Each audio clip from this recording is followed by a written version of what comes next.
Okay, now there's a new reality-based show coming to HBO this fall. It's one of my favorite shows. I can't wait for y'all to watch it. It's called No One Called 911. Here's a segment. Please take a look.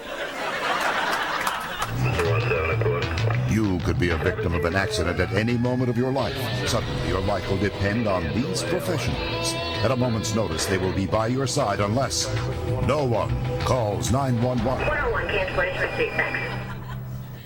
9:35 a.m. Richard Brooks is returning to his Freeport home from the grocery store when suddenly he feels a sharp pain in his chest. It felt like I was hitting the chest with a sledgehammer. I'd never felt pain like that before. 9:45 a.m. Paramedics at Freeport headquarters are on a break. It was a quiet morning. We were hanging out, drinking coffee. 9:43. Brooks is suffering a full-blown heart attack. He was facing certain death unless someone helped him. It felt horrible. I was absolutely sure that I was going to die. 9:48. Gladys Watson walks past the spot where Richard Brooks is fighting for his life. If she calls 911 in the next 2 minutes, he has a chance. Unfortunately, Gladys walks right by, not noticing Brooks. I was distracted because I was thinking about something my husband said. He said that I couldn't cook like his mama. I said, why don't you take your ass over to your mama's house and eat then, huh? What, I look like Betty Crocker? Emergency operator Nancy Gaines, who does not receive a call from Gladys, reads a trashy novel and does not dispatch paramedics Schaeffer, Berg, and Goldreyer, who don't arrive on the scene because no one has called 911. Instead, they play poker. We were playing 7 Stud Chicago, and I had the 3 from the jump, so I was raising like hell with every card. Then Berg pulls out the 2, and I said, shit! I lost $30 on one hand. This motherfucker got all my money.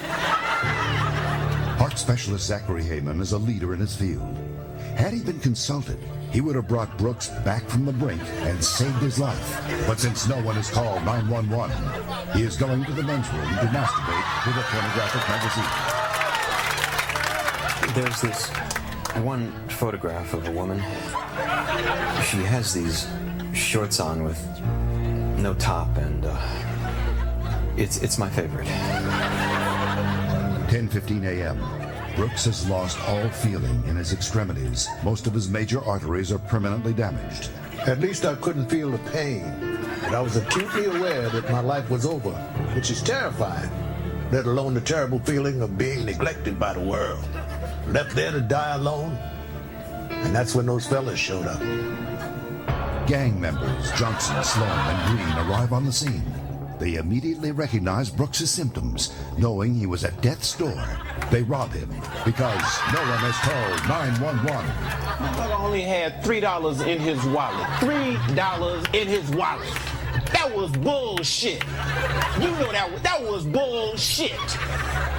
Having plenty of time with their victim, due to no one calling 911, they shave Brooks' head. 10:30 a.m. 80-year-old Joseph Laxell finds Richard Brooks, but he too has a heart attack. Meanwhile, at Freeport headquarters, paramedic Jeff Schaeffer's shift is ending. I went over to Bridget's house, right? Yo, Bridget is fine. She's ready to go all day long. Like, yeah, Bridget. Ooh, yes, yes, yes. 10:35 a.m. Richard Brooks died. All hope is lost because no one called 911. So now I'm dead, which is awful. I mean, I was an old man, but I didn't want to die. I wish someone had called that number.